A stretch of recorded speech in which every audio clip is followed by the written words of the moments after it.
mundo no solo a través de sus ojos, sino también a través de su habla. Vygotsky. Buenas tardes, mi nombre es Edgar Tinoco González, estudiante de la maestría en Tecnología Digital para la Educación. Es un grato compartir con ustedes el discurso La lengua materna como base de la comunicación en los alumnos de zonas indígenas.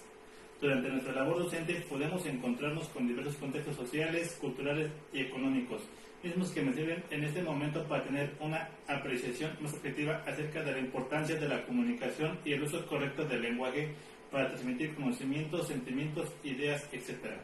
Por lo anterior, la lengua materna o nativa es la primera que el niño adquiere en contexto natural a partir de la comunicación con los adultos que lo rodean. La lengua materna en muchos casos es una lengua indígena, resultado de la riqueza cultural con la que cuenta nuestro país. De esta manera, la comunicación con los alumnos en estas condiciones resulta exitosa en medida que el docente abra los canales necesarios.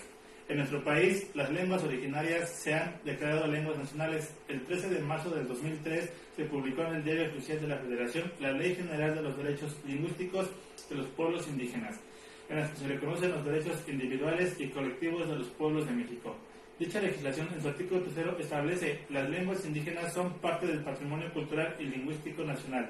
La pluralidad de la lengua indígena es una principal expresión de la comunicación pluricultural de la nación mexicana, mientras que en el artículo 9 expresa: es derecho de todo mexicano comunicarse en la lengua de la que sea hablante, sin excepción en el ámbito público o privado, en forma oral o escrita, en todas las actividades sociales, económicas, políticas, culturales, religiosas y cualquier otra. Acorde con esta normatividad, surge la idea de mencionar este aspecto importante de la comunicación en el aula de clases, ya que en la actualidad muchos de nosotros dejamos de lado la lengua indígena. Es conveniente marcar la importancia de comunicarnos en alguna lengua indígena con respeto y fomentar el respeto de los hablantes. Actualmente en la educación federal existe el Departamento de Educación Indígena, misma que a su vez cuenta con instituciones educativas de preescolar y primaria.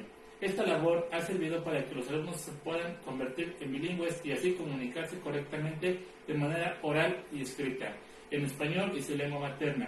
La Secretaría de Educación Pública ha implementado la tarea de preservar e impulsar el uso de las lenguas originarias nacionales. Para ello se ha creado la asignatura de lengua materna y lengua indígena. Por otra parte, dada la generosidad del español como lengua de la mayoría de los mexicanos, y su importancia en la administración pública y privada, se ha decidido apoyar su aprendizaje como segunda lengua para hablantes de lengua indígena, respaldados en el artículo 11 de la Ley General de los Derechos Lingüísticos de los Pueblos Indígenas, que dispone la obligación de las autoridades educativas federales de garantizar que la población indígena tenga acceso a la educación obligatoria bilingüe e intercultural. Puede resultar irrelevante para muchos docentes este tema, sin embargo, para los que hemos tenido acercamiento en el ambiente indígena, es un área importante, la cual, como ya se ha mencionado, ha ganado espacio en documentos legales. Por ello, fomentarla y practicarla en un ambiente favorable resulta de utilidad para los estudiantes. Es impresionante ver cómo aún mucha gente se avergüenza de contar con esa habilidad y esconde de ese gran privilegio de ser un hablante de lengua indígena.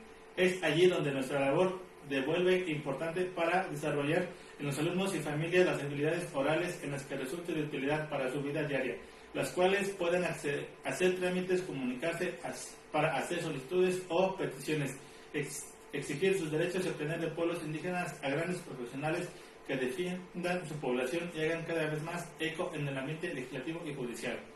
Además de la inclusión de los pueblos indígenas, se debe tocar el tema del lenguaje no sexista, ya que de las comunidades hablantes de alguna lengua materna desafortunadamente impera el machismo. Por lo tanto, en los últimos años en México se inició una intensa actividad legislativa para se han creado mecanismos, programas e instituciones orientados a disminuir la brecha de desigualdad entre hombres y mujeres. Así, se ha adoptado importantes instrumentos como la Ley General para la Igualdad entre Mujeres y Hombres y la Ley General de Acceso a las Mujeres a una Vida Libre de Violencia, esta última enfocada a atender un problema muy grave en nuestro país, la violencia de género. A la Comisión Nacional de los Derechos Humanos les corresponde específicamente observar el seguimiento, evaluación y monitoreo de esa política nacional. Para ella, desde el 2006 se creó el programa de igualdad entre hombres y mujeres, que entre sus muchos objetivos se encuentra los de atender quejas en materia de igualdad, plantear propuestas de conciliación y, ser el caso, emitir recomendaciones e informes especiales. El propósito del programa es finalmente contribuir a la eliminación de los estereotipos y la modificación de los roles de género culturalmente preestablecidos para alcanzar así la tan anhelada igualdad sustantiva entre mexicanos y mexicanas. Finalmente, considero que el mejor método para preservar las lenguas indígenas y fomentar su desarrollo es supervisando la situación y las condiciones en las que actualmente viven las comunidades indígenas, para así conocer sus necesidades y poder satisfacerlas. De este modo, los hablantes se sentirán cómodos y satisfechos hablando su lengua originaria, dejando de existir motivos que los impulsen a abandonar su lengua materna y de vivir de manera armónica y sin violencia de género. Gracias.